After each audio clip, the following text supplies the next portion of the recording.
Got there about 6:30. Grabbed what I thought we needed, which is about like it's like we can do we can do this with about seven bags of mulch here, a couple bags over here, 4 or 5, There you go. yeah, 4 or 5 bags, over here, and so I came, got that stuff, came back, and then got started on the yard. I didn't get finished with everything until like 3 o'clock today, but it was 66 degrees. So I was like, man, it's nice, bro. It was 86% humidity. Oh yeah, f that. It was ridiculous. It was absolutely ridiculous. And even at 66 degrees, like after 30 minutes, bro, I'm sweating. I'm sweating like Patrick Ewing in the fourth quarter. Like dude, I am pouring sweat, and then it just got hotter throughout the day, man. It was like pushing right at 90 degrees here today with like 80 something% humidity. It was terrible, absolutely terrible. See, in Arizona's nice, man. We just hit 100 today, I think, but obviously humidity's like way down. And dude, I would rather be out here with this temp and this humidity than I would back where you're at, or Florida or Georgia or something. Man, it's just it's a yeah. There's no way. No, we had a really nice spring, and I mean it was all the way up until like pushing like the third week of May to where it was nice, still nice and cool. Like it was hoodie weather in the morning in May, Oh, that's which awesome. which is not it's not the norm. And now I think we're gonna pay for it. I think it's gonna be a pretty legit summer. Even the Farmer's Almanac, for those of you who still read it and follow it and believe it. Even the Farmer's Almanac's like, yeah, you guys are gonna sweat a little this summer. Humidity is gonna be legit. Dude, it's still like I look at our 5 day or 10 day forecast. So Sunday and Monday is going to be hot, 103, but the nights are still getting down into 69. And then the rest of the week, dude, 99, 96, 94, 95, 96. We're in the mid 60s for the low. I mean, it is like perfect temperature. And that's June, dude. That's ridiculous for this area. Yeah, dude, the 60s out there at night, especially with very very little humidity, Oh, like it's cold. that's legit. That's Yeah. legit. Like that's a legit tip, man. I can't, dude. I mean, I love the East Coast, but God, the humidity, it's just, it's unbearable. Um, it's absolutely unbearable. So, but we put down mulch, dude. So I don't like to pay for a lot of things, and there's some things I don't mind paying good money for. One of the things I hate paying any money for is mulch. Like I absolutely hate it. You know how expensive that shit is? Dude, Yeah. it's crazy. It's crazy expensive. It's like, oh, if you want the regular, just cypress, old brown cypress stuff, it's not bad. It's like $2 a bag, two and some change. You want that pine bark mulch, or they even have rubber mulch. You want rubber mulch, right? Does it fade? Obviously, does it? It's not biodegradable. It's not gonna, it's gonna last.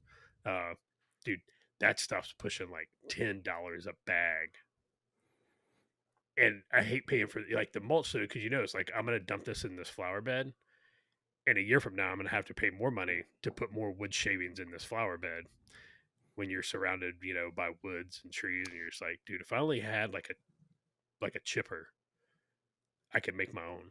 It's probably going to get more expensive because it's funny you say mulch because the mulch plant that's about 2 miles from my house is on fire and it's been burning for 4 days now. So Go put that thing out. Go you put need, that shit out, you need man. to I drive a just bought. truck out here. Yeah, I think yeah we dropped some money today on mulch because like I said we put down about 30 bags, and the majority of it was that pine bark mulch. Um, it wasn't it wasn't the good old cheap cypress mulch.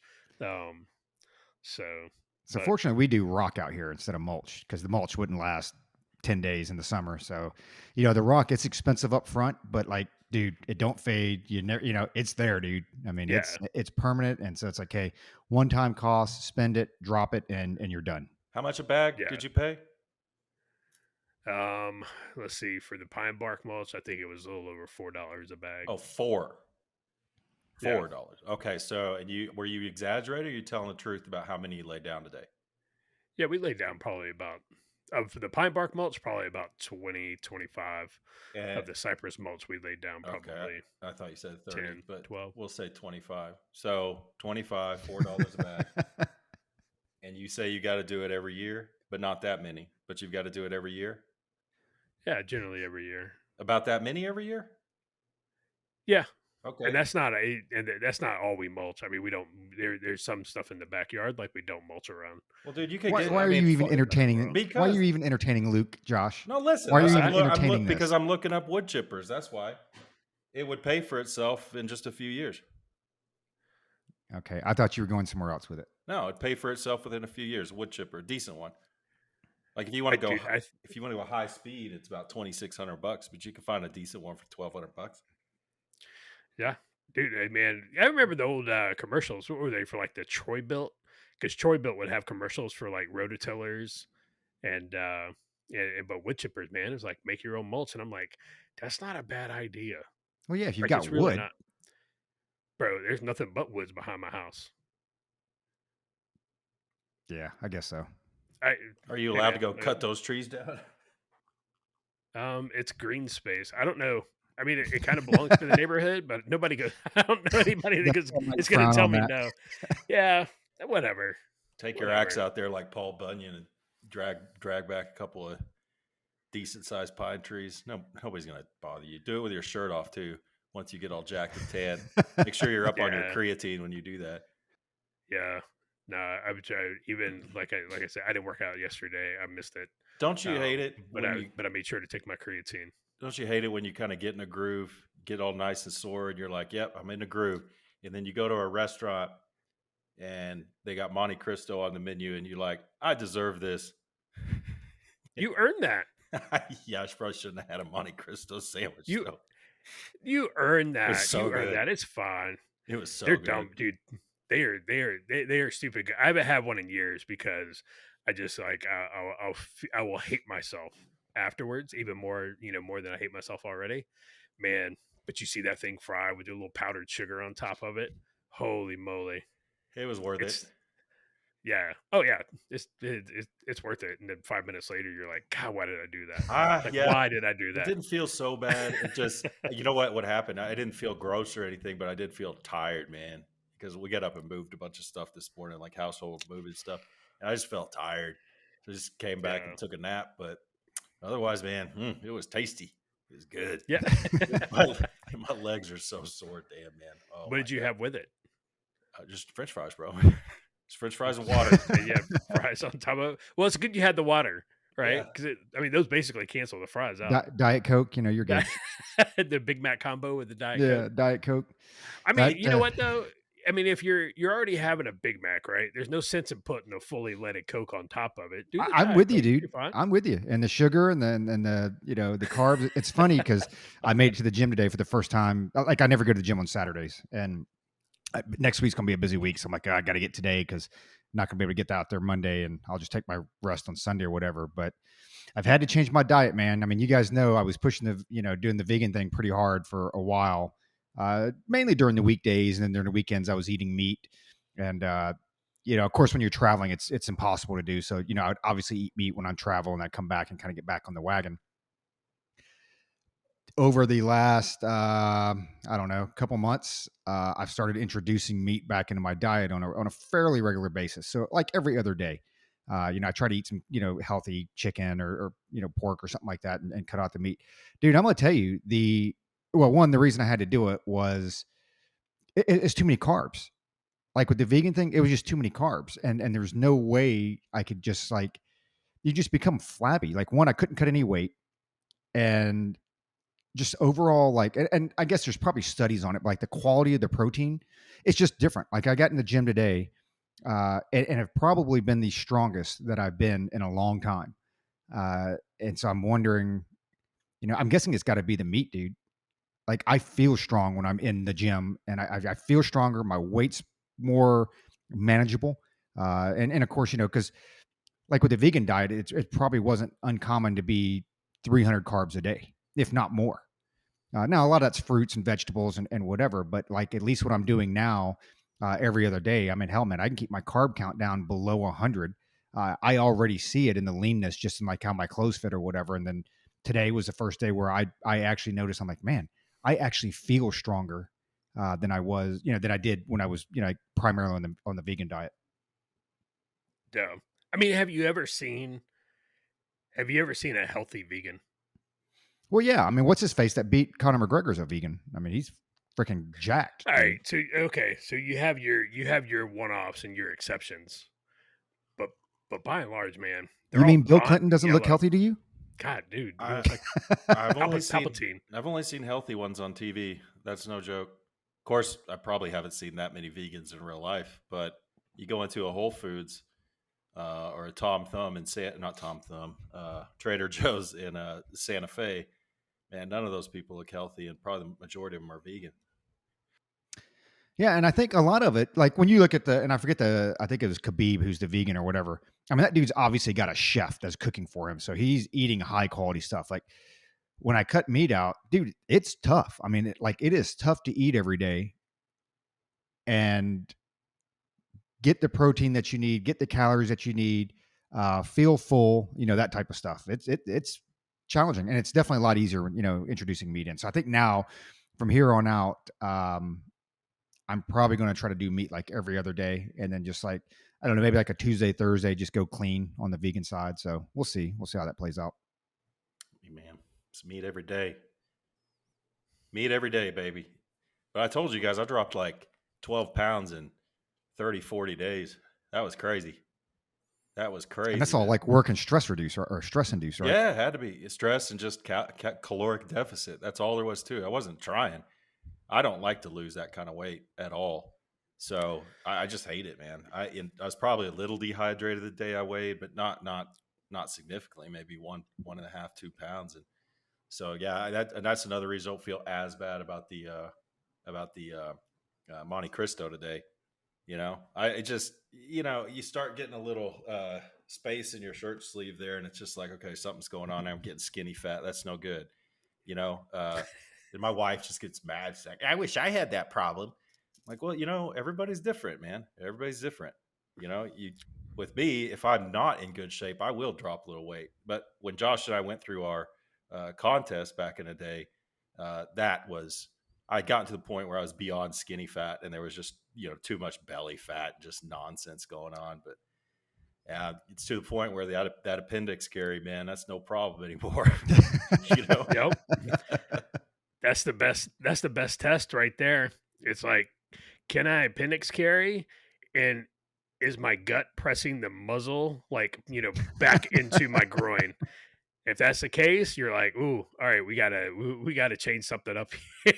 Dude, I think I went like 2 months with like a pinched nerve down there because the barrel was pressing so hard, and I'm just like, yeah, I got to start running or something, man. Like I gotta cut some belly fat. Yeah, You think Chris I've Christie appendix carries?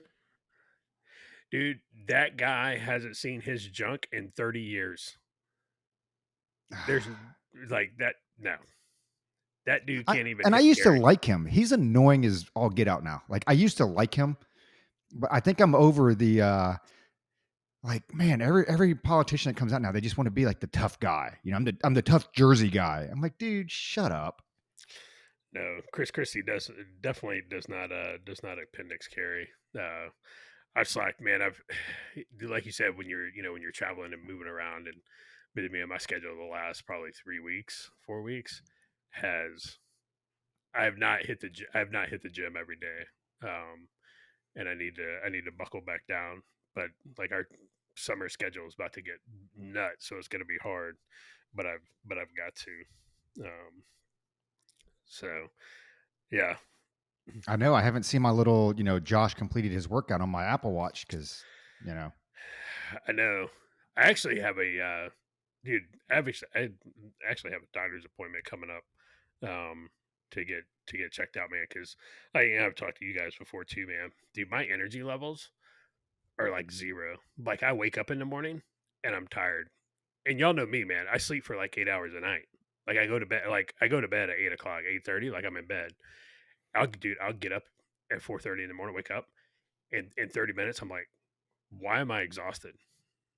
Um, so Your got yeah.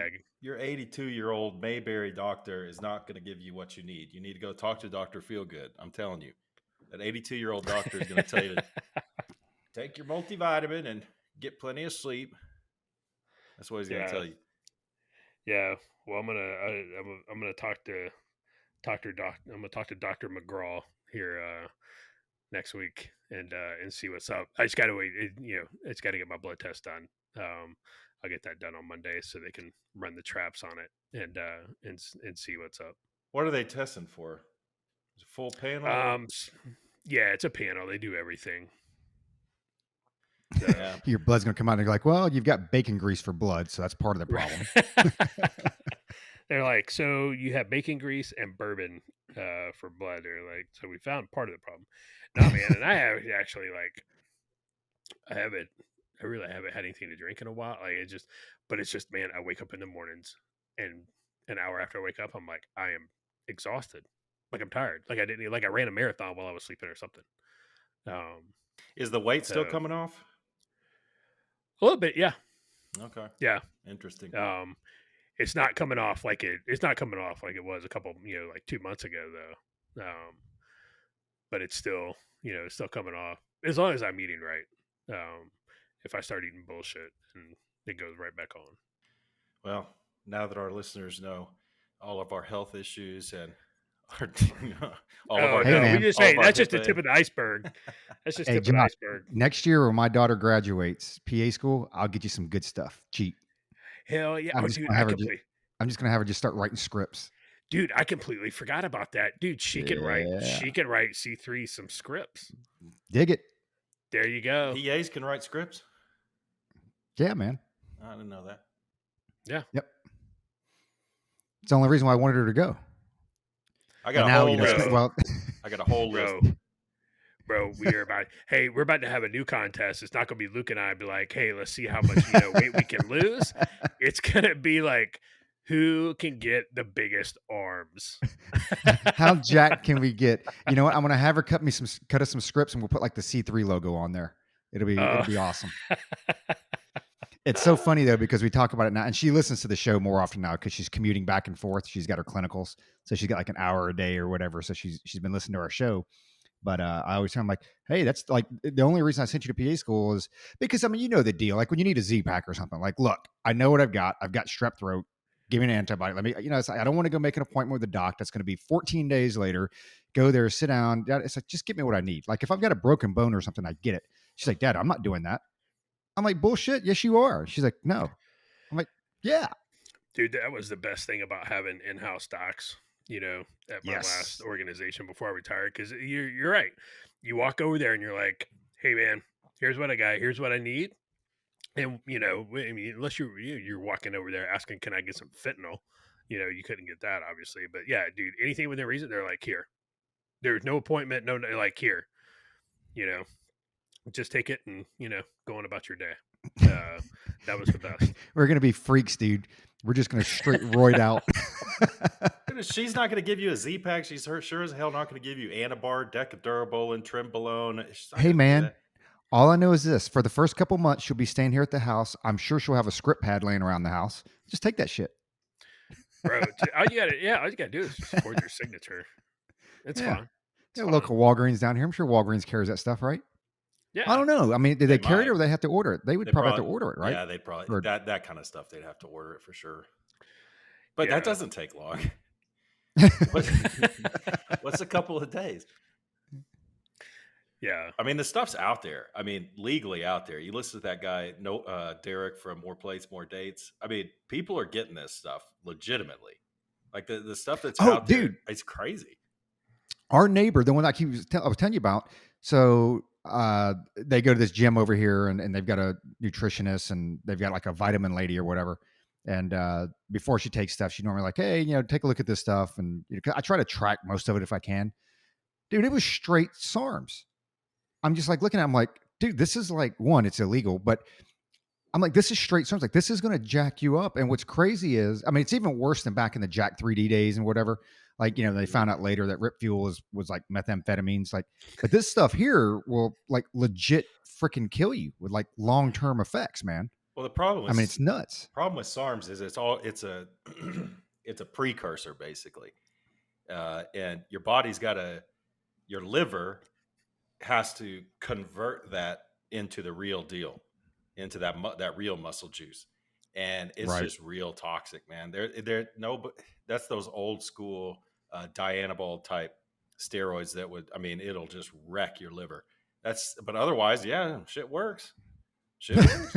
I mean, But you but know what? what's crazy is, so I was watching the Dark Side of Wrestling today on Vice, and I only caught like the last half of it, and they were talking about it was the steroid trials with Vince McMahon and Hulk Hogan and all that, and it's kind of crazy because from what I could tell from the defense side, what he was saying, like one of the major factors, one of the major reasons that the jury found Vince McMahon not because it was a conspiracy. That's what he was on trial for, conspiring to a big roid ring and yada yada yada. And one of the major reasons that the jury did not find him guilty was the FDA, and kind of like what you were saying, Luke, the stuff is out there, and the FDA knew it was out there. They sent letters to like manufacturers, like, "Hey, this is not for human consumption," but outside of the letters, did nothing to remove it from the market. And so the jury came back and was like, yeah, it's kind of hard to get them from conspiring to have this roid ring when the FDA, like, you're not taking the actions as a government agency to rid the market of this stuff. Eh, You know, That's just, I think it's ridiculous. I guess the conspiracy, if they were obtaining them illegally or something like that, yeah, I guess that's a problem. But who cares if professional wrestlers take steroids? Like, who I cares? don't. Yeah, I don't even know why they're illegal. I mean, to me, hey, put the warning on there, but it's like, hey, this thing's going to jack you up and yada yada yada, and it's like, hey, if you want to take it, man, that's on you. no, you can't do that, Roger. You can't take SARMs and wreck your liver, but you can sure go to the ABC store and buy literally the entire store if you want to. That's fine. Yeah, you can do that thing that Josh is doing right there. That's fine because that's okay for your liver, but can't have no steroids, man. Those are bad. And there are actually legit uses for anabolic steroids, other than straight up bodybuilding and getting stronger, uh, autoimmune diseases, burn victims, anything that's going to build tissue and recovery faster. It's good. But y'all know my stance on that stuff. I think in very low doses, I think it's one of the healthiest things you could do for your body under a doctor's supervision.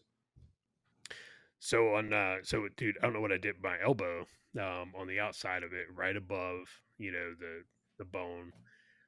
Whenever I'm doing, like, trying to pick something up, like you're doing like a front raise with a dumbbell or something, like right on the outside, man, it burns like the fire in Mordor, and like it even causes my elbow to give out a little bit.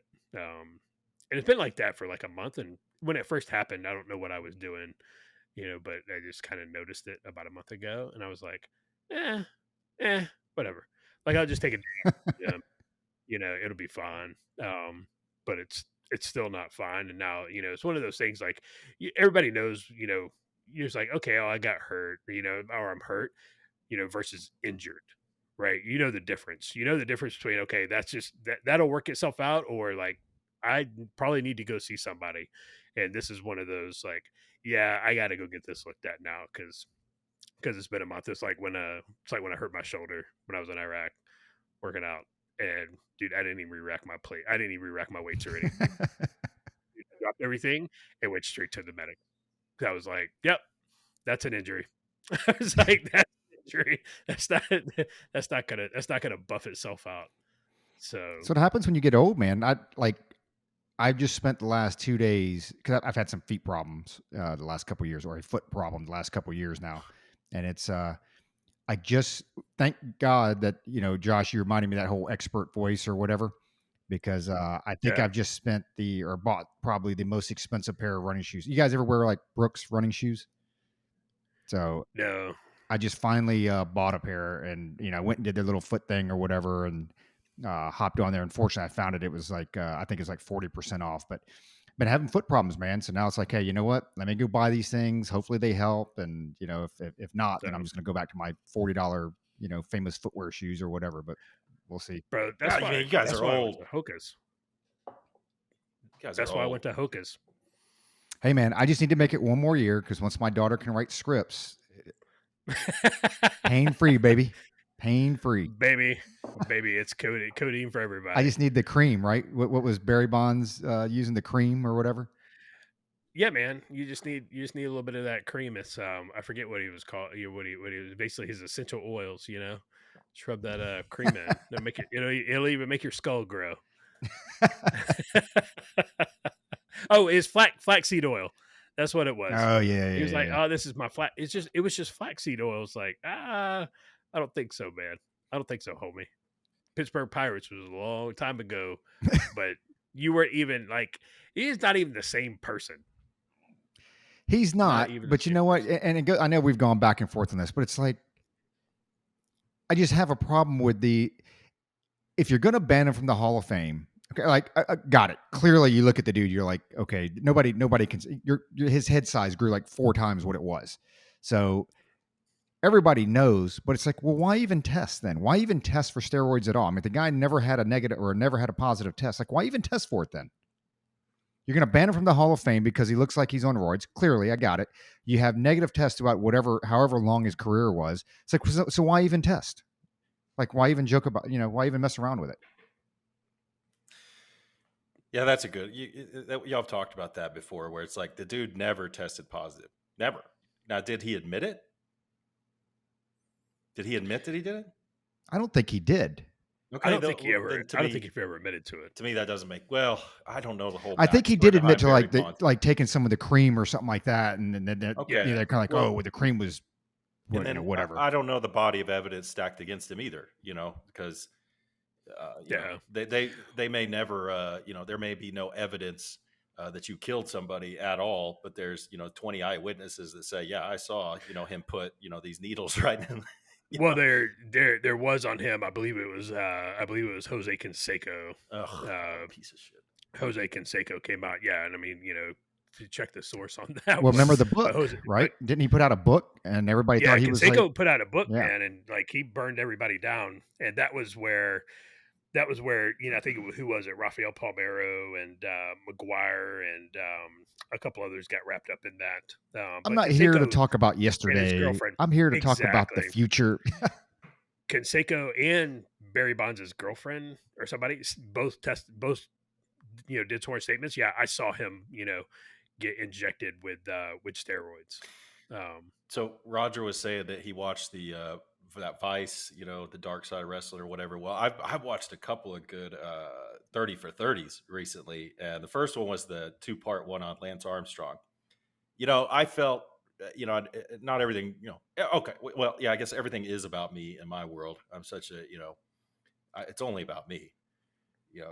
But I felt so vindicated watching that entire thing because I grew up, not with Lance Armstrong, but from the age of about 16, we competed in some of the same races and all this stuff, and he won all those tours. And then what happened.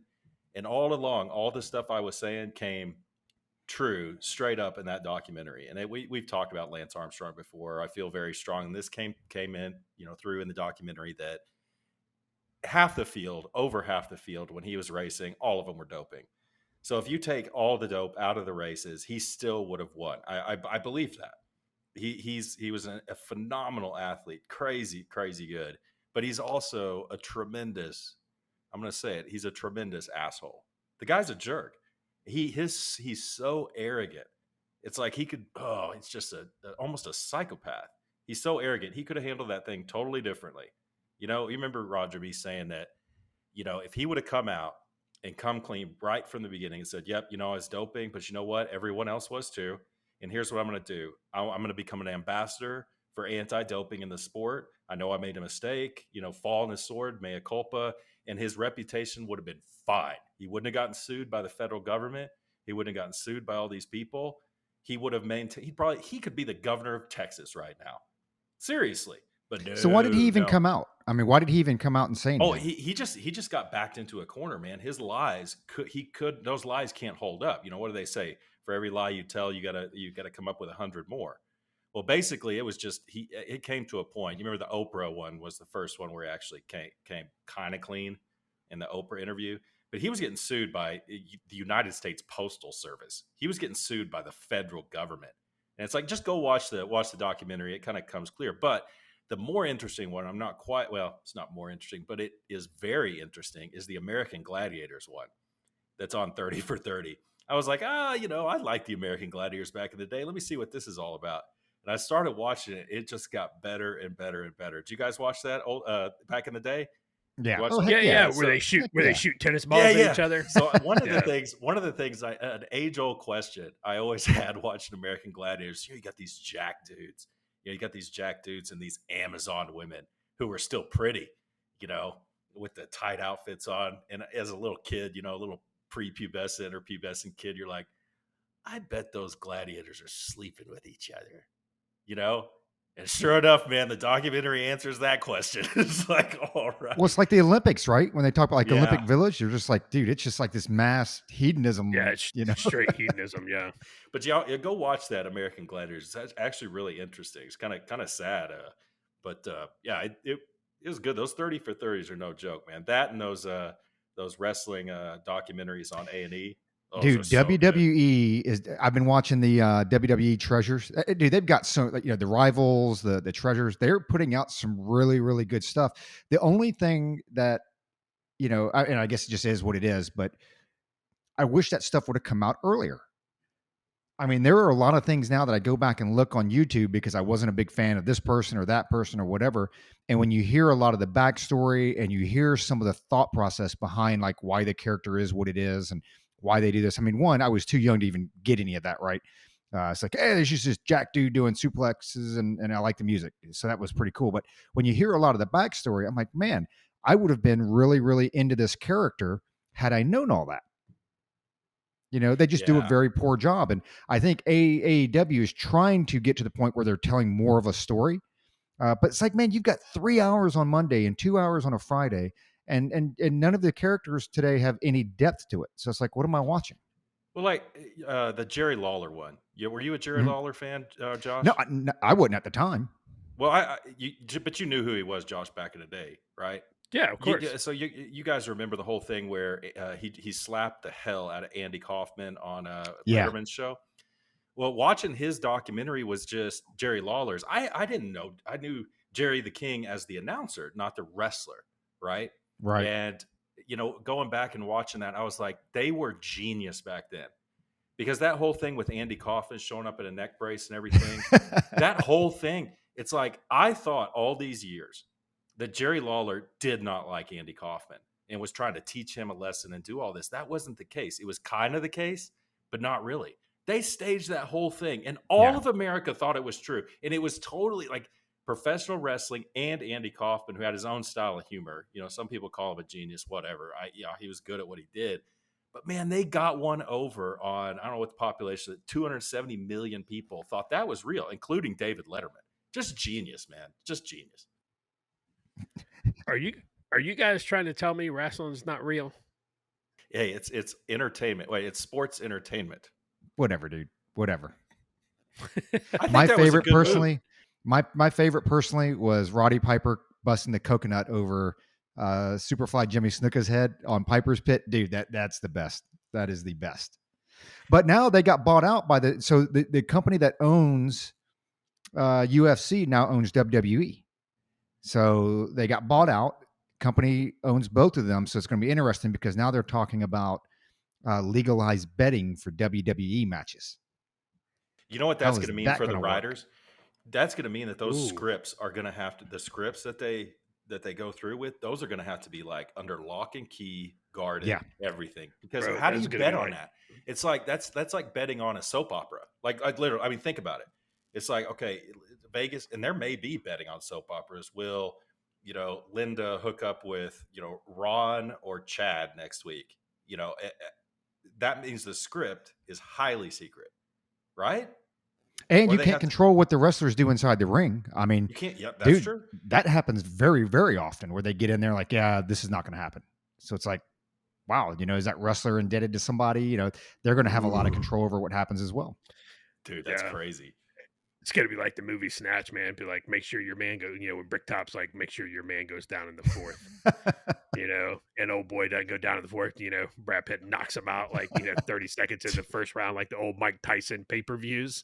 People get all pissed off because they just paid $100 to watch Mike Tyson box for 15 seconds. Dude, I got to go watch that movie again now. You brought that up. That movie's genius, man. Snatch and Lock, It's Stock, and Two so Smoking good. Barrels. Who directed that? Guy Was that Guy Ritchie. Ritchie? Yeah. Yeah. Yeah, and I've heard That that was his new movie is pretty good. I don't know if we talked about it on the last one or not. Oh shoot, now I can't remember. It's got Jake Gyllenhaal in it. He's the guy that goes and saves the interpreter in Afghanistan.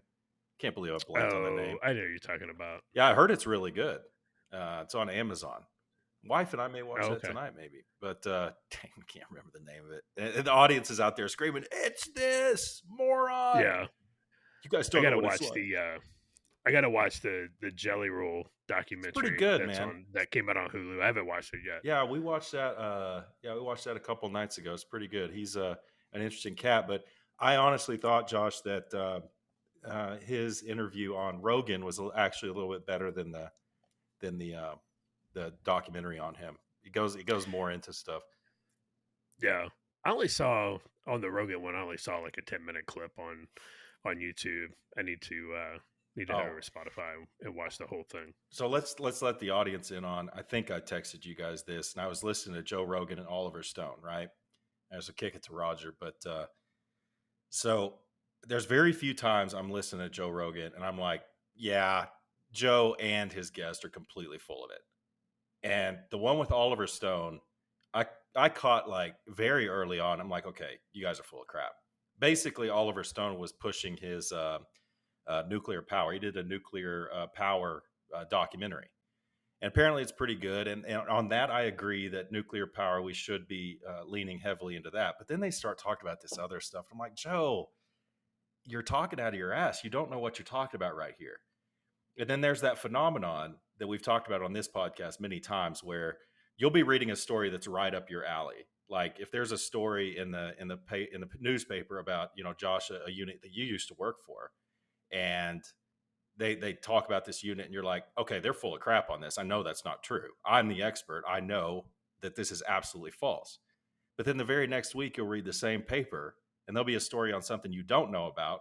And you'll take, not you, but people will take that as verbatim. So they'll write a story on something that's false because that's your area of expertise. But that very same newspaper, 3 pages down, you'll be like, oh, well, here's a good article. Okay, I believe that. It's like you always got to remember, even listening to Joe Rogan, it's like, he doesn't know everything. It's I hate that when I catch him in those types of subjects and those types of, I'm not going to say lies, but misconceptions and just not being very knowledgeable. What was his take on that?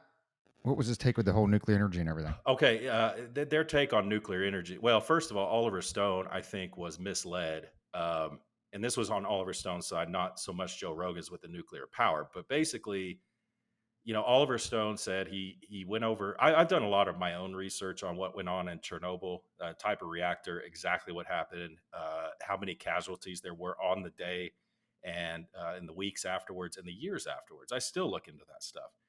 And Oliver Stone was sitting there saying, it really wasn't that bad.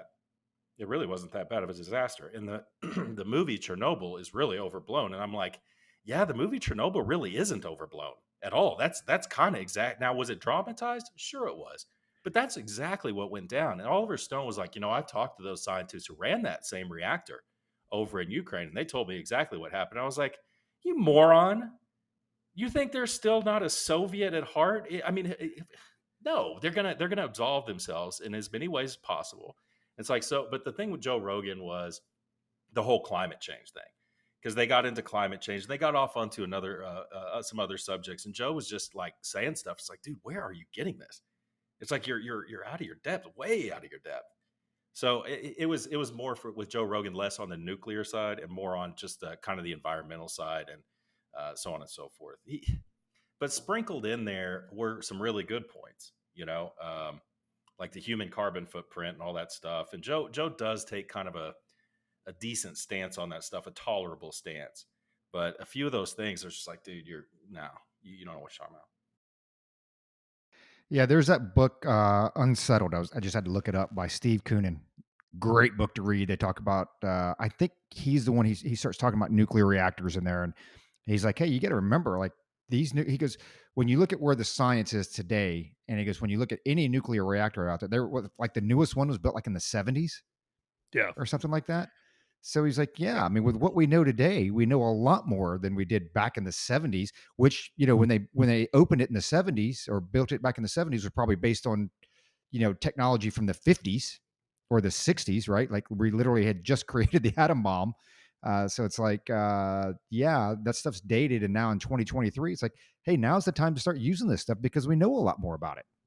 Well, that was one of the points they made, and is where I agree with him to a point. But I'm sitting here putting it into the the risk matrix that we're always talking about here. Oliver Stone made a good point. It's like how many people have died from nuclear power accidents, right? Now put that Right. up against the entire coal industry and how many people die with that, right? And I'm like, okay, that's something. But he's factoring in coal mining, which is very dangerous. I mean, I'm sure it's Sure. less dangerous now than it was, 30 years ago. But at the same time, it's like, but Oliver, what you're not doing is looking into what goes into uranium mining. How many people die in Africa mining uranium? It's like so it's like it glosses over certain things. I just hate that, and that's kind of how Oliver Stone always has been. He'll take a statement. It's like, well, how many people died in 3 Mile Island? Zero. How many died in Fukushima? Not many. Not many at all. And then you got to factor in the long term effects and stuff like that. And then he compares that to like coal, the entire coal industry. And it's like, no, you're leaving out a significant portion of the nuclear power industry itself. But yeah, all those man, Westinghouse has a reactor now. It's tiny. It's a little tiny reactor, and that thing is though I don't know if anybody's bought it. They're trying to sell it. I think they're actually building some for some countries now. But I think it's tiny, and it's like basically, dude, this thing is like it's a toaster oven. The thing will never ever have a meltdown. Doesn't work like that. Doesn't work like the old ones. And yeah, another thing they said is U.S. still leads the world in the number of nuclear reactors. Um, it's amazing. It's like it's crazy. Think of an aircraft carrier. Those things, they got 2 nuclear reactors. Those things will go for like 150 years. 100. Imagine having a motor that lasts 150 years. yeah. It'd be nice to have one in my POV that lasted that long. So yeah, so you're absolutely right. All that was built on 50s technology. 3 Mile Island was built in 1968. And so that was obviously using 1950s technology. Fukushima was built in 1971 or 1972. Yeah. And then Chernobyl, they started building it. It opened in 1977. So all that stuff is built on, And Chernobyl was 50s, human early error. 60s technology. Yeah, Chernobyl Chernobyl was, was straight human error. straight human error. Yeah. Well, I Yeah, mean, yeah. even if you go back and watch the documentary on 3 Mile Island, and I can't remember exactly what started it, but it was basically the same thing. It was when you say human error, it was human error. But we again, you're relying on 1950s technology. It's like having a TV these days with tubes in it, right? It's like, okay, well, you can have a TV that weighs 8,000 pounds with tubes in it, and if you want to, but it's not going to work for you, and it's going to break, and you're just not going to be able to do a whole lot in it. And so the nuclear stuff, and for I saw clips of the Oliver Stone Rogan one, for him to compare the entire coal industry, to a couple of nuclear accidents, it's man, it goes back to one of those, like, people are like, well, I don't scuba dive because scuba divers get eaten by sharks and they get trapped in caves and they die and they get left in the ocean and blah blah. It's like, okay, well, how many people on any given day are diving? It's like flying in an airplane. How many people on any given day are flying in an airplane? Like if you only bring up plane crashes, okay, it's a very minuscule amount of you know aircraft that are in flight every single day. So you know the problem with nuclear power is that when it does go bad, it's generally pretty bad. Yeah. Yeah, That yeah, was it's never a minor. It's never like we just had it was a little meltdown. It wasn't that big. It was like No, That it's was like meltdown's a meltdown. and that was the risk matrix I was talking about left out. Was what he was totally ignoring is, yeah, when it goes wrong in a big way, So yeah, Yeah. you have to factor all that in. But you know where the newest nuclear reactor of the world is? You probably Nope. don't. It's in the great state of France? Georgia. Oh, Georgia. No It kidding. went No shit. online. I think it went online in this year. It went online this year, and it's what they do is they retrofit or they'll add a new reactor onto existing ones. Obviously, the three of us aren't nuclear physicists by any stretch of the imagination, but yeah. So it's a new part. It's a new reactor within a cluster of like three to five or something like that, and it's in Georgia. It's crazy, man. That's just insane, man. But yeah, I'm all Huh. for nuclear power. When I'm for whatever Greta Thunberg is against. That's all there is to it. When it comes to the environment or energy, and also whatever Greta Thunberg likes, I tend to like. No, that's just not going to work. It's not going to work. It's not sustainable. And they want to talk about sustainable. Wind power is not sustainable, and we got a long way to go with battery power storage. A long way to go. Yeah. And cars are just the smallest portion of that. What they want to talk about is storing power for electricity to like power Phoenix, Arizona. Dude, the technology isn't anywhere close to that with battery No. power storage. I mean, even people talk about the infrastructure with EVs, and almost everybody goes back to the power grid, but it's so much more than that. So you take a look at a parking garage and look at what they're rated for weight wise in construction, and then take a look at the weight of your conventional, Nissan Altima, and then take a look at that weight on, a Tesla. Parking garages aren't they are not rated for the weight of EVs to be sitting in every single parking spot of that a combustible engine is, because they weigh so much more. Just from that, just from that alone, you're talking about infrastructure wise, you basically have to go in and retrofit every single parking garage in the United States, right, to support the same amount of electric vehicles as it would combustion engines. It's crazy. It's crazy when you take a look at that. The same thing. So now the same thing with bridges and everything. The weight. Take a look at whatever the weight is on an 18-wheeler now, and then how much did Elon's 18-wheeler all electric 18-wheeler, how much does that thing weigh? And so you're talking a lot more than, hey, we need some new, we need to add a couple more substations, that somebody's going to go and shoot up anyway, like they did in my county, and left us left us without power for a week. It was funny because the people who would elect with EVs, most of Teslas, because nobody buys a Chevy Volt, when it was available because it was a piece of shit, dude. There were people, since we did not have power for a week, there were people who could not power their cars. And that's all the battery pack too, man. 1,000 Yeah. pounds. Yes. 1,000 pounds. Yeah. Look at dude.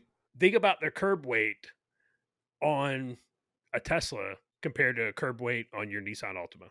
See, Yeah, I'm It's looking at crazy. the I exact actually have numbers. it. Right. Yeah, I've got it Okay. pulled up. So 2023 numbers: Tesla Model 3, 4,000 pounds; Model Y, 4,500 pounds; Model X, over 5,000 pounds; and then the Model S, 4,500 to 4,700 pounds. And when you look at your, to give you some comparison, your like a typical small automobile would gas would be about 2,500 pounds. My diesel, right, is 10,000 pounds. So this Tesla that is 1/4 the size, and I didn't even think about what you're talking about, Josh. That's actually, everybody talks about the energy grid and this and that, but yeah, you don't even think about the infrastructure where you've got these vehicles that are, rolling around at 5,000 pounds, not just on the bridges and parking garages, things like that, just regular wear and tear on the road, right? It's more weight. Yeah. Yeah. It's a lot more weight, dude. And you think about, I wonder what we're going to start seeing with crashes when, you've got a 5,000-pound car that's traveling 70 miles an hour, but man, velocity, baby, velocity. Um, yeah, it was just the country's not ready for it, and we're not. I don't know that we'll ever be ready. Ford Lightning weighs 6,500 pounds. Holy moly! See, at some point they're going to reach diminishing returns, right? With respect to how heavy the thing is and how much that battery is going to have to weigh. It's diminishing returns, the same as, rocket flight in space.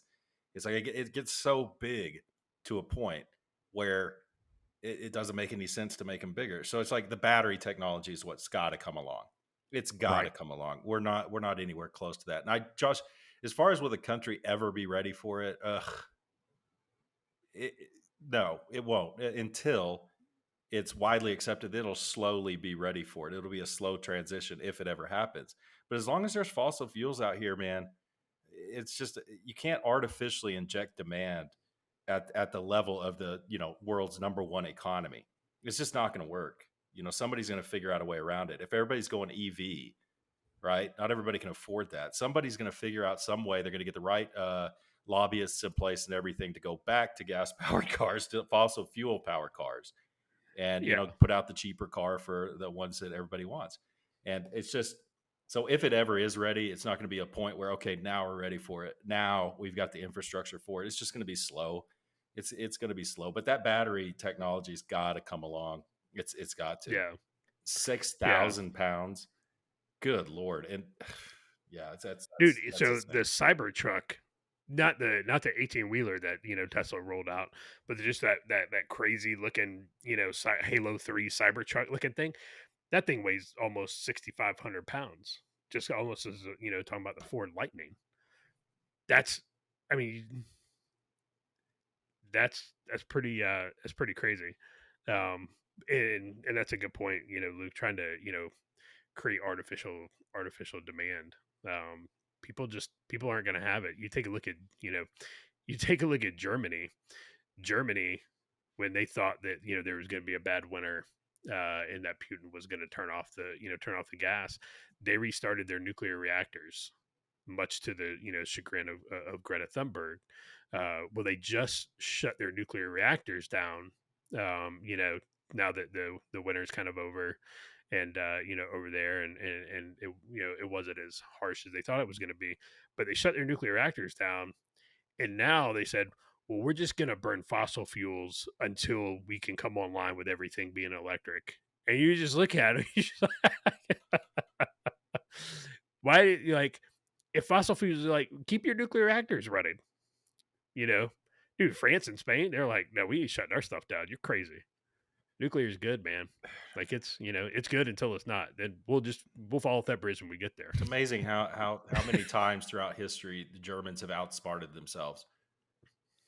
They just Yeah. like my granddad would say, they completely outfoxed themselves on this one. They think that they're so brilliant, and they do just the dumbest things.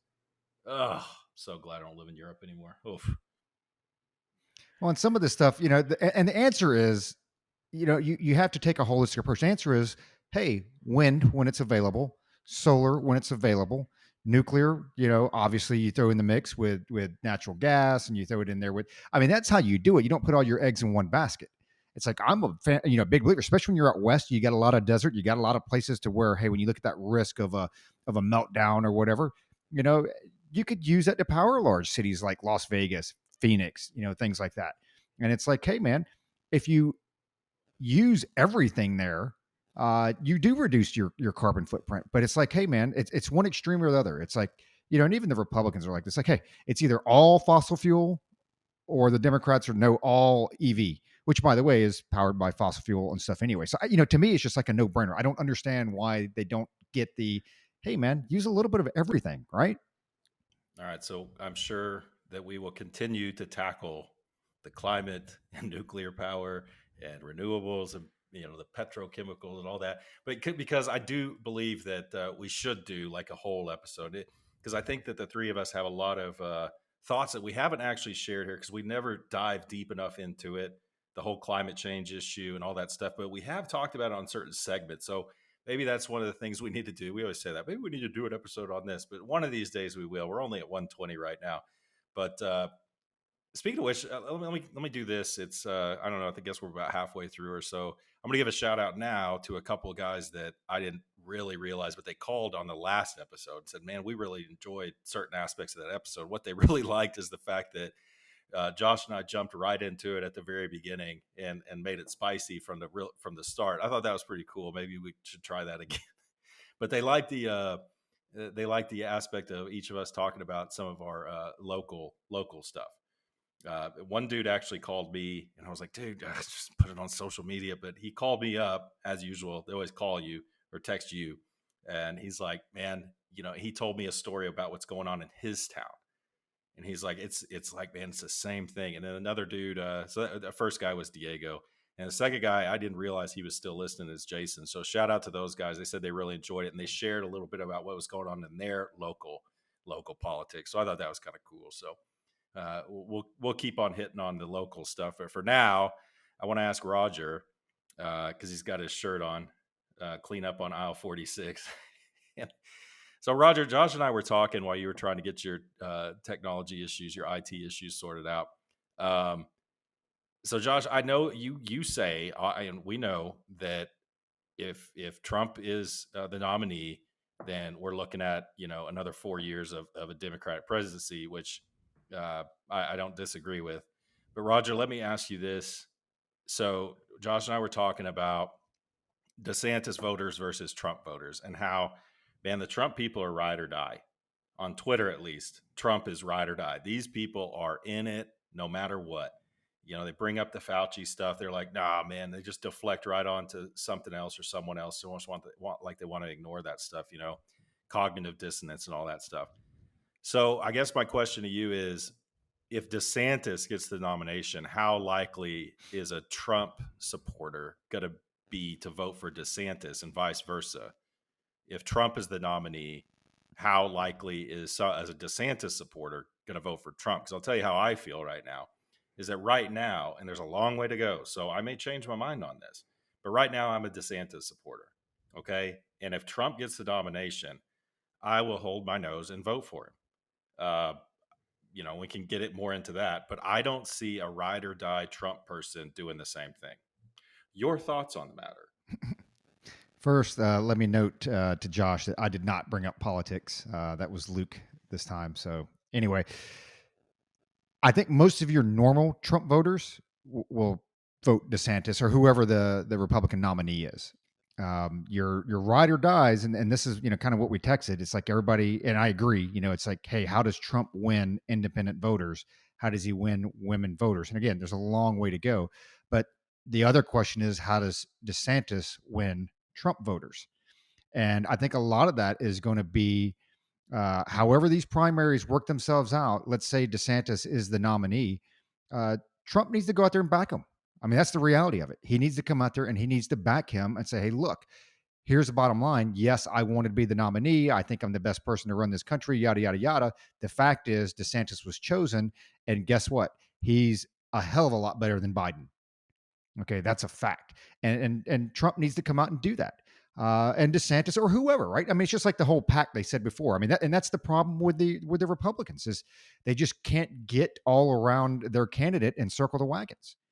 I think I'm still up in the air. I don't even know how I'm going to vote in the primary yet, because, it's tough when I see bits of Trump becoming unhinged, right? Like when he was going after Kayleigh McEnany, on True Social, whatever. I'm like, man, this dude is like nuts. I mean, he's like literally losing his mind. But then when I hear his campaign speeches, I'm like, that's the Trump that I voted for. And maybe it's part of him coming unhinged, where he's neurotic 1 minute and then he's kind of sane the next minute. What you see and what I'm seeing on social media with him is he's all over the place. He's there congratulating Cuomo and applauding what he did up in New York, and Florida sucks. And, you see that, but then again, you turn around, you listen to him at his campaign rally, and it's 180. So he's a little bit all over the place. And I'll get into the live feed after I kick it over to Josh, get some of his thoughts. But answering your question, I think most of your normal Trump supporters will vote, for DeSantis or whoever the nominee is. But Trump does need to come out, and DeSantis or whoever the losers are, and say, hey, we need to get back behind this horse, because I don't care what, I don't care what Republican nominee you have, they're going to be better than Biden. And come on, I mean, I'm still not convinced Biden makes it to the election. I'm still not convinced that he's running. And I mean, is anybody kidding themselves that this guy? So we're really saying that he's going to make it another 6 years, dude? I mean, no way in heck does that dude make it another 6 years. Josh, Yeah, I think most of your Trump voters will, come out and back DeSantis at the poll, even if they say they don't. Even the ones that say they don't, when they go in the booth, they're not voting for Biden. They're not just all of a sudden be like, "Well, I'm gonna vote for Biden because I'm not voting for DeSantis," or they may stay home. As you see, I don't see a lot of DeSantis voters doing that. If Trump is the nominee, I don't. So, as for Trump, the guy is all over the charts, and there's a couple things that he needs to address that he continues to fail to address. One is COVID. His response to COVID, why he allowed Fauci to basically run the store during COVID. All right. He hadn't fully addressed that yet. I need to know from Trump that he's not going to allow lockdowns to occur like he did. And then the other COVID stuff that got put into place. Basically, he let Fauci, like I said, he let him mind the store on that. Trump also needs to come out and he needs to own some of these nominations, some of these picks that he made during his presidency. Christopher Wray being one of them. Trump hired some absolutely terrible people. For somebody who touts his ability to read people and hire them, he hired some absolute atrocious people, and so he needs to answer for that. And then I still haven't heard from any of the talking heads on Twitter, who are pushing hard for Trump, like DC Drano, Laura Loomer, who's batshit crazy. But these people, they are ride or die, man. They're like what's his face on Slim Pickens, man. They're riding the nuke in, all the way. I have yet to hear them say how Trump is going to win independent voters, win women voters, and Trump continues to beat the drum about the fraud in the 2020 election. Okay, well, what is your plan to overcome that in 2024? I have yet to hear that from any of them. So there's still some do outs on Trump that I like to hear, and so for DeSantis, he needs to figure out how to get a crowd fired up because he's that's stiff, what I got in man. my notes, dude. Good call. Yeah, DeSantis is stiff. He is not, he's not a Trump. Trump can get a crowd fired up because he says outlandish things.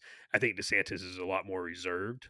And he's, from what I've seen, he hadn't gotten the response from the crowds that, that Trump has gotten. But his substance is so good. DeSantis's substance is so good. And that's me personally. That's what I want out of my president. I want to hear substance. But unfortunately, in this instant gratification world, a lot of voters don't want to hear substance. They just, they want to hear "We're going to make America great again" and "desanctimonious." They want to hear all these crazy nicknames that he comes up with people, because that's funny and Rob. that gets a laugh and that gets They people call riled him up. Rob. Yeah, Rob the call him Rob. Sanctimonious. Yeah, it's so childish, right? It's the little Marco and the Lion Ted from 2016, and you're like, come on, dude, come on, like it's so ridiculous. Um, and then DeSantis needs to. I would like to hear some more on DeSantis's foreign policy. I've heard just a little bit of his foreign policy, not a lot. I'd like to hear some more on that. So that's kind of where I'm at on the Trump DeSantis thing. In the primary, if things stay the same, I'm voting DeSantis, uh, and then we'll see in the general. It's just curious with the stiffness and the I don't want to call it colorless, but boring for lack of a better word. It's just interesting that because that's going to be a narrative. Obviously, that's going to be a narrative. But like, who's that narrative for? Because Democrat, how many 82, 81 million people voted for Biden? That guy was basically dead, for months. So it's like, okay, well, Biden wasn't very, colorful, he's kind of boring. He's basically asleep. So it's like Democrats, whatever. They're not going to get excited about a bombastic Republican candidate. You would think that independent voters might get more excited about a guy who's kind of bland but has good policy stuff. He's a family man, buys his kids ice cream at political events, all this kind of stuff. They might get excited about that. But the narrative is basically going to be, this is milk toast Ron. See, that's what I would call it. If I was Trump, I would say, hey, well, he's milk toast Ron. They call him milk toast, because he's, that would stick. It's like, but Trump, as usual, is surrounding himself with stupid people running his campaign, or just he's not listening to the right people. I don't think they're stupid, but that's a tough one. I think you're on point there, Roger. That it's really going to depend on what Trump does if DeSantis gets the nomination. If Trump comes out and is acting like an idiot about it, then yeah, you are going to get a lot of people, those ride or dies. Which, gosh, I mean, with Trump supporters, what do you think the like hardcore Trump supporters who are supporting him now in all these polls over Ron DeSantis or anyone else, how many of those are hardcore? I mean, I think a lot of Trump supporters are pretty hardcore. Like, it doesn't matter what he says, so it is going to depend a lot on how Trump handles losing, if he does, which I still think he's going to. I don't think he's going to win the nomination. I think he's going to totally implode. I looked a little bit into the rules about election and all that stuff, and declaring yourself a candidate. I don't think Trump's going to be able to legitimately, like if he sees he's not going to win, in Iowa, New Hampshire, and then so on and so forth. I don't think he's just going to be able to say, "Oh no, I'm running as an independent." I don't think the laws allow him to do that. So, but he might say, "Screw all these people, write me in." I could see him doing something crazy like that. I'm pulling out because this is crooked and they're trying to set me up and all these things. And people are complaining a lot right now about how thick the Republican field is getting. Well, guess what? It's thinner than it was in 2016, 2015. Way thinner. Remember they had the A team and the B team debates? Remember that? Debates? That was Yeah. crazy, man. There were a lot of people in that one. So the field was huge. I don't think it's overstacked right now. Chris Christie, we were joking about him being fat, but at least he's wearing a suit, but we're talking about him being fat and being a disgusting fat body. It's gross and he's, repugnant in just about every way. He's going to throw his hat into the ring. Mike Pence for whatever. I guess I don't know how old he is, but at some point, milk yeah, toast. at some point, shouldn't you just hang it up and just like, you know what? It's been a good run. VP is good enough for me. I don't know. Well, I don't know what he plans to get out of it. I think a lot of these people plan to get some kind of secretaryship out of running. That generally happens, or maybe even a vice president, Kamala Harris. But the interesting one, Roger, is on the Democrat side. People are really encouraging Jamie Dimon to run, and Jamie Dimon's not that old. I had it pulled up here and I lost it. He is, well, I guess he is kind of old. He's 67. He looks good for 67 though. But, Jamie Dimon throwing his hat in there. I don't know how he runs as a Democrat. I read through his stuff. I mean, his claim to fame, I guess, is in the housing crisis. JP Morgan Chase was in the best shape of any bank. But what I would throw back at him is, why did you take the $25 billion in TARP funds? If you didn't need it, why did you take it? And the answer is simple. It's because it's free money.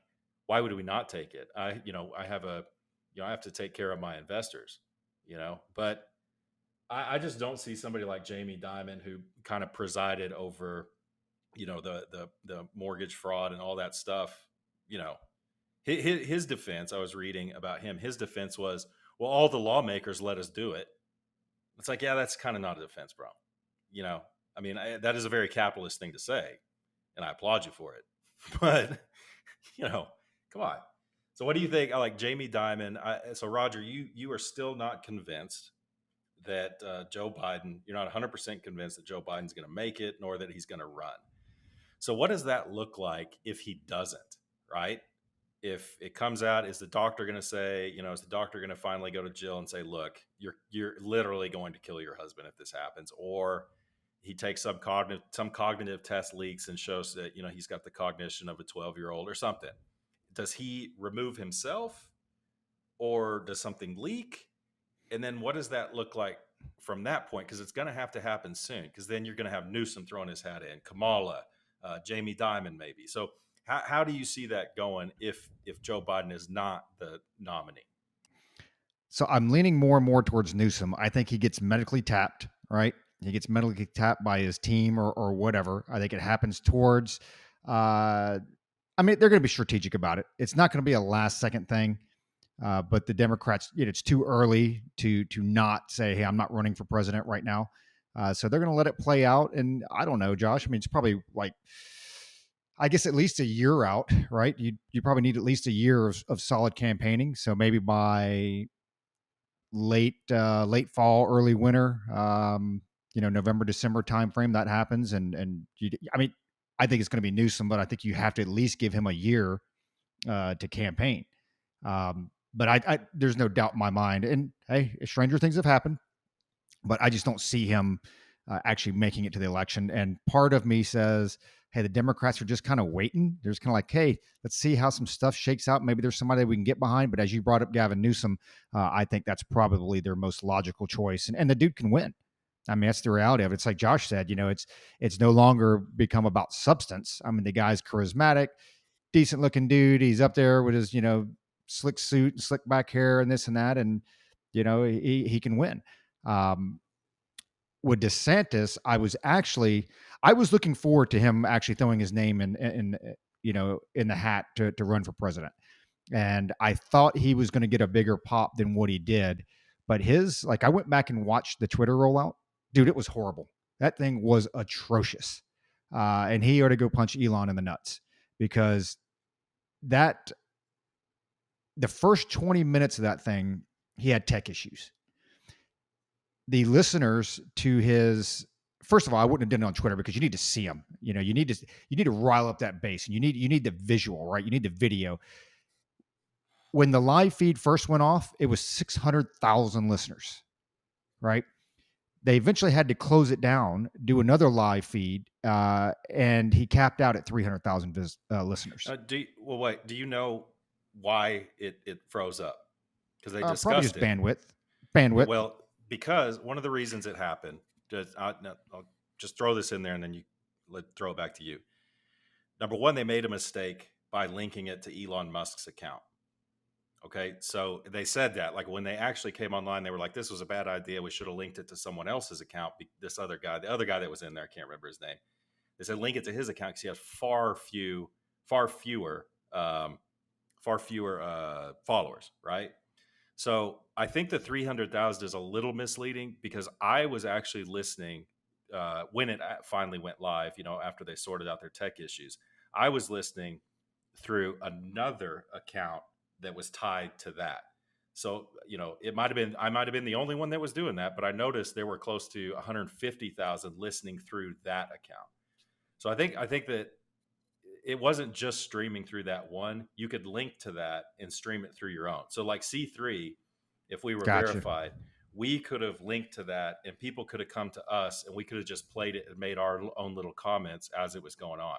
So I just want to throw that in there but I agree, Roger. I think it was kind of a disaster, but again, with the substance of what he was saying, like if he was given that same speech, he gave his little 6 to 10 minute monologue at the very beginning, it was good, right? He probably should have been in front of a crowd of people, but then the Q&A, that was really good as well. So it was the substance I thought was great. It's just the rollout I agree, it was kind of a disaster. So sorry to jump in there. I just want to make those. No, you're good. I think and I get it with the whole, listening to other accounts. I think the same can be said when it initially came out. So I do think the numbers were significantly reduced when they rolled it back out 20 minutes later, but it was awkward as heck. And then actually came back out and said we should do this again. I'm like, no, let's not do this again. But he needs to be on video. But his substance, going back to what Josh was saying, was spot on. He talked about border security, drugs, fentanyl, military, institution integrity, inflation, woke ideology, COVID lockdowns. And what I took away from it that I appreciated was a looking forward, not backwards. That's what I wanted to hear. However, I expected the big pop, and it came off as pretty underwhelming. with the COVID thing, praise for keeping the schools open. What are your thoughts about reforming public health authority, CDC, FDA, NIH, to prevent lockdowns again, like Josh mentioned? And his big thing was, hey, you got to clean out the agencies and you got to prevent collusion to censor information, which is kind of funny because YouTube has now come out and they are no longer going to ban videos or content that talk about the 2020 stolen election, which is kind of weird. So now, I'll have to ask you guys this question at the end of this. Maybe we repost our video that was banned for, I think, election integrity and COVID, and maybe take the shot, because I think if we get another strike, I think they actually kick us out or whatever. But he was talking about that. They asked, how would you rein in government agency overreach? And he said, and they were talking about specifically through Congress. He was talking about bring back accountability, constitutionality, also the use of the purse, power of the purse. So, he basically said there are a lot of points of leverage that you have within Article 2 of the Constitution, as well as through Congress, that aren't being used. Talked about Disney, explained his fight. He's like, he didn't want to have Disney to have self-governing status because they had special privileges for taxes, laws, regulation, competitive environment versus any other company that's trying to break into that industry. Again, I can get behind that. I just don't think that publicly that is not making its way out. And that's something because a lot of folks are turned off with the fight with Disney. And I think that needs to come out. People are losing sight that, hey, they are given special privileges over other companies that are in this competitive landscape that they don't have. And that's probably the first time I've heard that narrative come out. Book banning in Florida. He straight out said no books are banned in Florida. Schools flag books for age appropriate material. Talked about border security, basically reversing Biden's orders, stop the asylum process. And then they asked, hey, proof that you can carry out your agenda. And he said, look at my past performance in Florida. That's proof that I can carry out my agenda, which I love, because especially as governors, like we mentioned before, the proof is in the pudding. I can look to see what he's done over the last 4 years or 6 years or 2 years or whatever to see if he's going to, do what he says. Talked a little bit about debanking, ESG, environmental, social, and governance. Never really gave a real answer to that, just kind of reverted back to the Florida law prohibiting ESG investments. And again, that's into the weeds, right? That's like you're getting really, really deep to go down that road. Talked about crypto thoughts or cryptocurrency, government trying to regulate it out of business, every right to have Bitcoin. Government is threatened because they have no oversight. That's pretty much his answer, which was good. Return power to the people to decide. And I like that answer as well.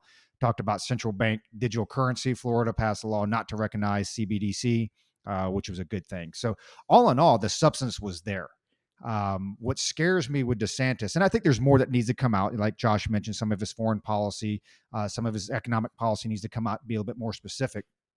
But Josh, I think what scares me the most, and not really scares me, something's got to change with his campaign. Now, I know we got a long way to go, and Trump, who knows what his legal issues, but barring any of that stuff, like if we're on the same path and we continue down the same path, something's got to change, because the poll numbers are not reflecting a lot of support for DeSantis. And again, polls, they are what they are. I get it. But consistently, when you look at the polls, he's actually lost ground since he's come out and thrown his hat in the ring. And so we can sit there and go back and forth, Trump, DeSantis, whatever. He's not going to win it in the 20 percentile. That just ain't going to happen. As Trump's lead is around 25 to 35%, depending on where your polls are or which poll you go after, it's pretty clear that he has got to change. Outside of and I totally agree with you. I mean, you got to get up there and you got to fire up your base, right? But outside of that, what else can he do, or what do you think he has to do? Because he's got to start clipping those heels, man. He's got to start making ground. And I get it. You're not going to make up 30% overnight. But I actually expected put it this way, and this is why I didn't like the Twitter rollout. I think if he would have come out and done something on TV where there's some video and had no audio video issues, I think the polls would already be closer. Now, I think he would be in the 30s. And if he comes out and he's within 15 points, hey, man, we're in striking distance. But the reality is, if you don't get above 25% anyway, nobody takes you serious. That's why Trump's like, hey, I'm not going to debate in the primaries. Why would you debate in the primaries? Because if you can't get consistently above 25%, why would you even go down that road? So what else does he have to do outside of fire up the base?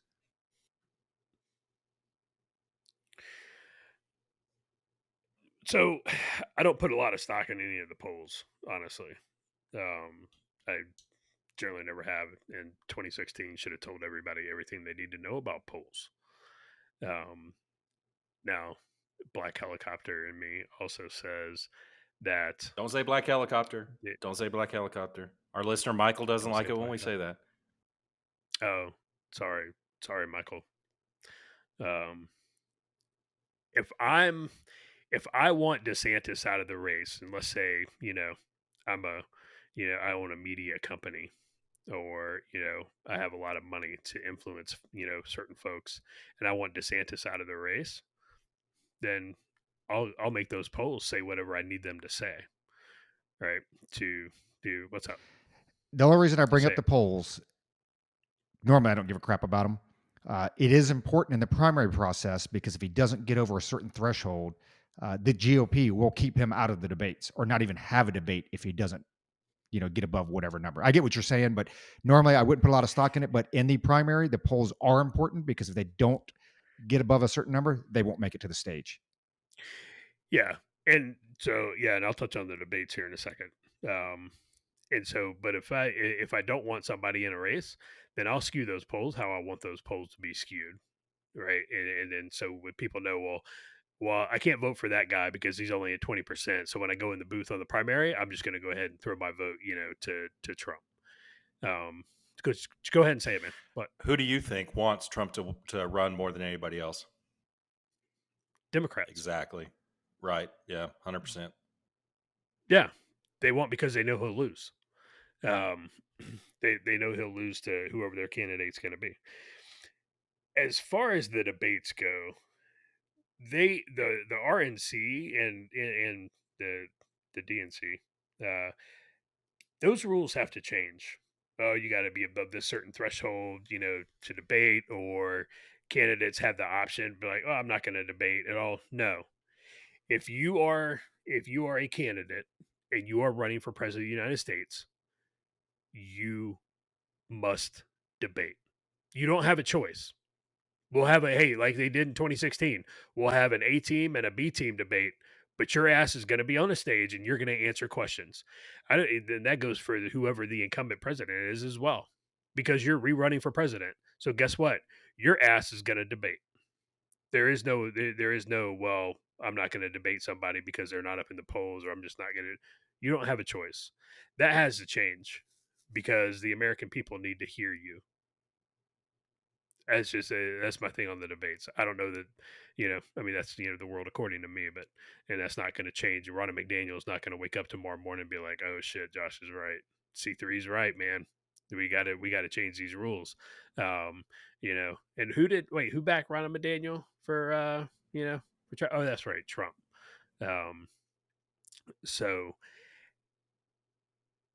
DeSantis he has to get people in his age group excited. He has to, because I think I think the older GOP is going to go with DeSantis because older people generally kind of look, I want to say more conservative, but you know, I would venture to say the older folks in the Republican Party are probably a little bit more conservative, you know. He's got to get those 20s, 30s, and 40s individuals excited about him. He does, and he's got to do something. I what that something is, I don't know, but he's got to get out there. But here's the other thing with it though, he can't overdo it. He can't come across as fake. If he's just not that guy, he's just not that guy, and he doesn't need to get out there and try and fake it because people will see through that, and people dislike that. Just go out and be yourself, and then it'll be what it'll be.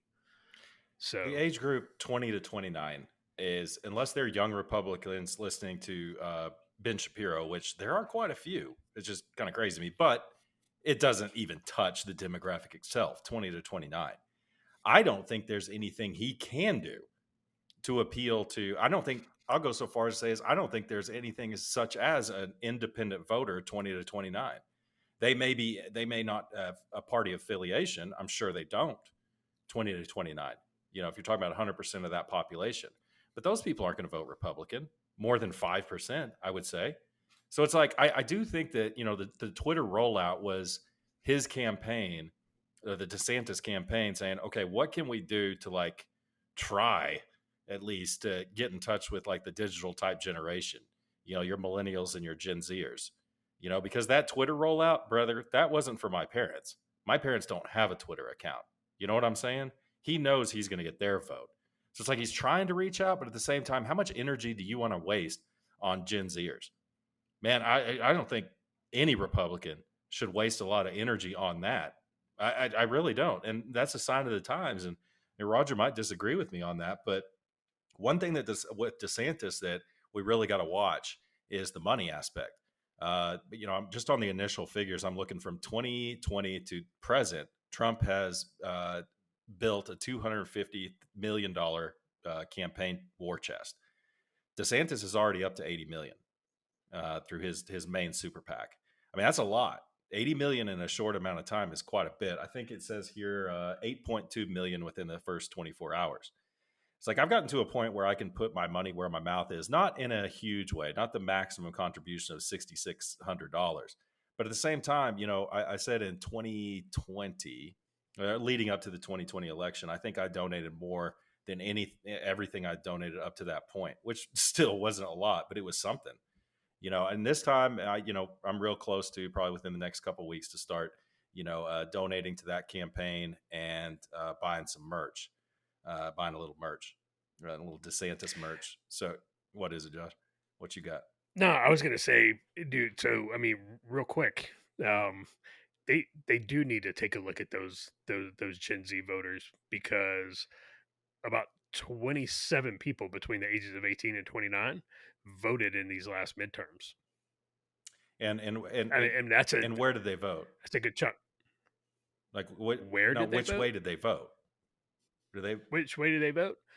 A lot of them did vote Democrat, but they also came back in a poll that was conducted afterwards and quote, they said they voted decidedly with Democrats, but some still wish they were better informed before voting. Okay, well that's So a positive sign, and it's like, but just talking to some of these kids, and I talked to you guys, talk to them also, kids that age, but they live in my house. yeah, you got a 20-year-old. You don't have a 20-year-old kid. You got a voting age kid, that's for sure. But it's I have like an 18-year-old. I think that when Roger was going down the list of some of the stuff DeSantis touched on, if you're going to convince 20 to 29-year-olds, who are somewhat civically engaged to vote for a Republican, they're going to have to start talking about Bitcoin and stuff like that. Something that will appeal to them, because you guys know, man, 18 to 29-year-olds are so brainwashed through TikTok and all this stuff, and just constant social media, that anything, it's just, that's a tough demographic. Okay. But I'm convinced of this, that Sure. if they are going to try to appeal to that demographic, Christina Pushaw's the one to do it. And I Agreed. do think, it was a risky thing to go out on Twitter, but I think that was kind of their first step to try to do it. And I don't know what his presence is on Instagram, but I have no idea. One quick point I wanted to bring up, and then maybe Roger could change the subject or not. It's up to you. But Darren pointed out something when we were talking about banking. Remember, I was complaining about my bank, USAA. Darren pointed out something, and I think I don't know if he did it on social media or not. He did actually. He actually tweeted to us about it. Darren never tweets. So thanks for that, Darren. When he said, one thing to take into account when you're talking about savings and loan, and what made me think about this was Roger's point about DeSantis talking about tax breaks and things like this for the Reedy Creek and all that stuff, is that S&Ls don't pay tax. They do not pay tax like a regular bank does. And Darren, you probably imagine what industry he's in. He has a real problem with that, because it's like, if you want to set up a bank, you're competing against savings and loans in the area that don't have to pay taxes, because savings and loans aren't what they used to be. Savings and loan used to be almost like a 401k, a 501c3, where it's like it's a nonprofit, all this stuff. But he said it's a shadow of its former self. It's not like that anymore, and people will set up these fly-by-night savings and loans because they don't have to pay taxes, and therefore it's easier to compete with a bank. So anyway, so Roger, I think that's all I had on DeSantis for now. Unless you want to keep talking, I'm sure I can come up with. No, I got to follow up on not necessarily the midterms, but looking at the 2020 voters. So 62% of the 2020 voters voted in 2016 and 2018. That fell 46%, 53%, 53% to Biden. The next largest category was probably the Gen Z. It's not broken down by age, but it was 19% of the voters that had not voted in either of those elections. And that broke 47 to 49. And the third place was voted in 2016 and not 2018, which means just your general election or your national election voters. That was 13%. That actually broke in favor of Trump, 53-45. And then 2018 and not 2016. So the midterm voters, but not the general election voters, that came in fourth place at 6%, and that broke Biden. So all of those categories broke in Biden's favor, with the exception of the 2016 and not 2018 voters. So, there's a lot more to play out. There's a lot of time. I would like to see DeSantis start to nip at his heels a little bit and start to cut into that lead a little bit. I think he can. It'll be interesting, though. Again, going back to the, Trump's in the lead. I'd like to see him do something to appeal to independents and the women voters, because at the end of the day, you're going to need him to win. He's got to do. I don't want to be so much like what Josh is saying, that he can't beat Biden. Trump can win an election. Okay, obviously, they said he couldn't win in 2016. The thing is, I don't see that path unless he wins independents and women voters. So that's my point. He has to win some independents. He's got to win the women voters. I need to see some policy change, some rhetoric change, some directional change. But I think the true entertaining piece of this is Christina Pushaw and her. I've seen some of the banter back and forth with her and the Trump war room. Dude, that stuff's gold. Like, we could do entire episodes off the bantering back and forth. And I think, as we sit here and we talk about it, Josh, that might be his way forward, right? Is like, hey, actually start using her as that mouthpiece, and getting her out there a little bit more, because she's quick, man. She's quick. She's sharp. She reminds me a lot of Kayleigh McEnany. She reminds me a lot of what's her face down in Arkansas, Sandra Huckabee. I think that might, maybe he incorporates more of her to bring out some more of that personality. But he's going to have to start nipping at the buds. He's got some big time donor support. The problem is going to be if he doesn't start making up ground here in these next several months. I think he might actually start to lose some of that support from the super PACs and that type of stuff. Yeah, no, that's fair, and he may, man, but it's still a long way. I mean, he really doesn't have. He's not going to hit the campaign trail until, dude, this fall, right? I mean, is when he hops on that bus this fall. Like, I mean, we're still months away from that, because right now, like you said, it's still fundraising. It's still everything. The same thing with with Gavin Newsom. If your prediction comes true, dude, he's right now. Gavin, he needs money. And then this fall, late fall, he'll hop on that bus, and when do you then think when's the cutoff? Do you think that they, like, if the Democrats, if they pull the bait and switch, like, what's the cutoff? I mean, is it a year out or is it longer than that? Dude, it's got to be it's got to be no later than, I think you said, the end of December. They can't go they can't pull that in February, March, April. They can't. I don't think they can. I don't think they can do it then. Barring some, like, you know, hey, something bad happened to the president, like legit bad, and it wasn't oh, we're just gonna, you know, say he has a medical issue and he's gonna go off, like it. I don't think so. It, So C3 just tweeted at Christina and said, "We say your name and quote we say your name in a positive light a lot on our meager podcast. Could you please give us a phonetically correct pronunciation of Pushaw? Because I want to say it I right. We think it's say it all the time. I want to say it right because it's an odd last name. It's one you don't see. I've never seen it. I'd like to know how to say yeah, it. Josh will still say it wrong, but that's okay. yeah, and I mean, if we ever get her on this podcast, I'll intentionally pronounce it wrong now, because that's the new Because standard. that's how you roll, baby. That's how I roll, dude. Straight fire. I've always said Pushaw. I mean, that's But probably right. That's it. Pushaw. I pronounce her. I mean, I have problems with her name like you have problems with Putin.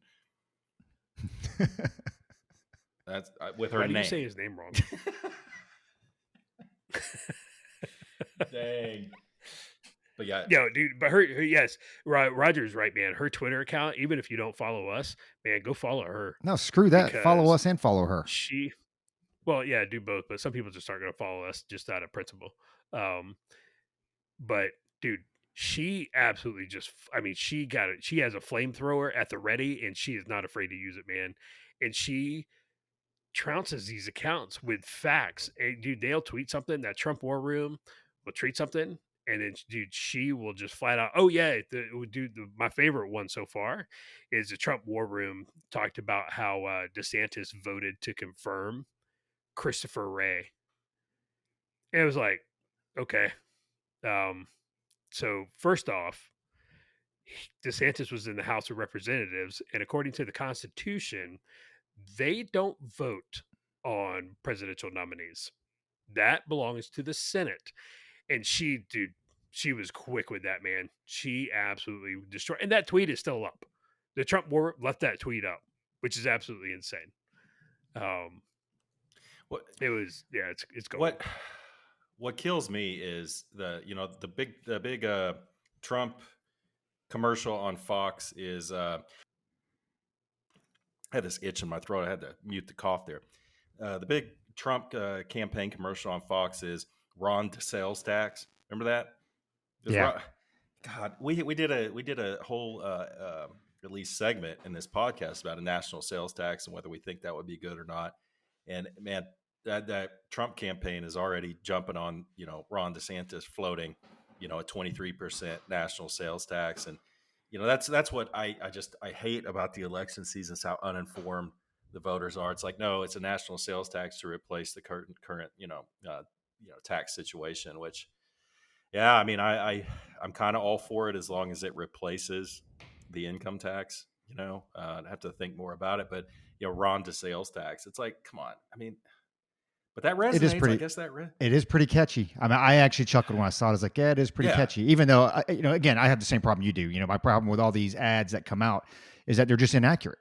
And I think I even put something on our Slack channel the other day. It's like the Democratic leader of the House here in Arizona published basically 3/4 of the letter talking about school vouchers and stuff like that. Because right now, man, they are losing their minds. You talking about a political hot button? That's what it is right now. Because what they did was they came out and said, hey, it's going to cost us $900 million. Okay, now the number sounds staggering for a state budget, right? And nobody ever dives into the numbers. They just say, oh, 900 million. So the Democrats jumped all over that. And what they didn't jump into was, hey, we spend $14.5 billion a year on education. So 900 million is like, it's really not as staggering as what you think. But he posted the first 3/4 of that letter that showed the 900 million and then purposely cut off the bottom that said, which is a savings because basically, you get X amount of money for a kid that goes to a public school, and a kid that goes to a private school, they don't give the 100%. They get like 85 or 90% or whatever it is. So he's like, of all these kids, so basically what you're saying is every kid that goes and gets that voucher, we're actually going to be able to spend less money per student for a better education. So the point being, back to your point, is it's a lot of the misinformation, it's a lot of the disinformation, and I think that's what I would like to see. And I think this is where DeSantis can really make up some ground, is just be a straight shooter. Call it what it is. Come in and dive into some of the topics. Don't get involved in some of the misinformation. Don't get involved in some of the disinformation, but start to educate folks. And we talked about that on one of the early podcasts when we first started was, the right needs to do a good job and candidates need to do a better job of educating the voters. Because they throw out these little buzzwords, they throw out the little, the little snippets that sound real catchy, and half of it's misinformation, man, or disinformation, or just right out lies. And so you got to do a better job of nipping that stuff in the bud. You got to do a better job of educating the voters. I think DeSantis can do that. You just have to find a way to be very concise about it, be very clear. Because you get a commercial; those things are expensive, man. You get 30 seconds, so it's not like he has a podcast. I mean, he could come on to C3. I guarantee we'd have a better rollout than what he did on Twitter. And he could, break that stuff out for our listeners. Well, I don't know. Our platform kind of sucks right now, so we have to get a better platform for that happens. But I think that's what he's got to do is he's got a really good shot because Trump does throw a lot of stuff out there, and there's a lot of those half truths. And I think you could really take away some of his credibility if he chooses to. Last thing I really have real quick, and I'll throw it over to Josh. And I meant to do this earlier on, but wanted to congratulate both of you and a lot of our listeners. So a lot of graduating kids right now. So I've seen a lot of the pictures with high school graduations, college graduations. I've seen a lot of our listeners that have posted pictures of their kids graduating, and congrats to all of you. It does give me some hope because I'm like, okay, hopefully I'm assuming that our listeners, as they raise their kids, they kind of raise their kids in the C3 fashion. I will tell you, as a great graduation gift, I don't know, maybe we can do a C3 like CD, and you just give it to them for the graduation gift or something like that. All right. I don't even know. They don't even listen to CDs anymore. I guess they could just subscribe to the podcast. But anyway, congrats to all you guys. And the last thing I have, I think I said Sandra Huckabee, obviously Sarah Huckabee. Her name just slipped my mind. Josh. Yeah, thanks. Yeah, man, we all the yard work I was talking about at the beginning, a lot of that has to do with we got family coming into town with our oldest daughter graduating high school end of next week. And as you guys know, man, when you get family coming in, hey, the house has got to be spick and span. Baseboards have to be wiped down because every time people come into my house, they always comment on how great my baseboards look. So a lot of that was always part of that. But yeah, it's good. A lot of folks graduating. So we got one down, two more to go, and hope we'll get there. There's a couple of shout outs. Paul up in Massachusetts, really appreciate you listening. And that's I have a lot of other shout outs, but I'm gonna save those rounds for the next episode. So Yeah, don't you love that? It's like family comes over just for lunch. It's like the wife is like, Luke, go scrub our shower, and it's like, wait, who's gonna be taking a shower? yeah. Wait, well, on the off chance your mom might open it, and my mom might do that. By the way, I think both of y'all have met maybe Josh hasn't met my mom. My mom is the type of person who might just go see what the shower looks like. Let's just go see what the shower, not to see if it's clean or dirty. She's curious, but yeah, I'm with you, man. And yeah, we moved. We loaded up all my stepson's stuff today, and he's going to go out to Arizona and kick it with Roger. And wife's all is going to be the empty nester. Not that we haven't done that before, but now they're actually out. And she says on the way back to the house after I had my Monte Cristo, she goes, "Well, now we have time to focus on projects around our house." I'm like, "Oh God, here we go. Oh boy," but it is true. So that's nice. So the movie I was thinking of, the Guy Ritchie, Jake Gyllenhaal, is called The Covenant. So we might watch that, give a little review of that next time. But as usual, appreciate everybody listening. I know we forget so many people. Appreciate you guys in the Slack channel. Wilkie, he hates it. It's like, hey, Wilkie, you can always just unfollow and uninstall the app. But I appreciate him listening and giving his two cents. It's always good for a laugh. And Chris and all the guys that are Jed and everybody. We have some fun, and maybe we'll switch it up a little bit, the topics in there. But yeah, we appreciate everybody listening. And yeah, episode 120 in the bag. And I guess that's about it. So until next time, keep your Canteen cups full of good, nice bourbon or whatever you tend to drink and tightly secured.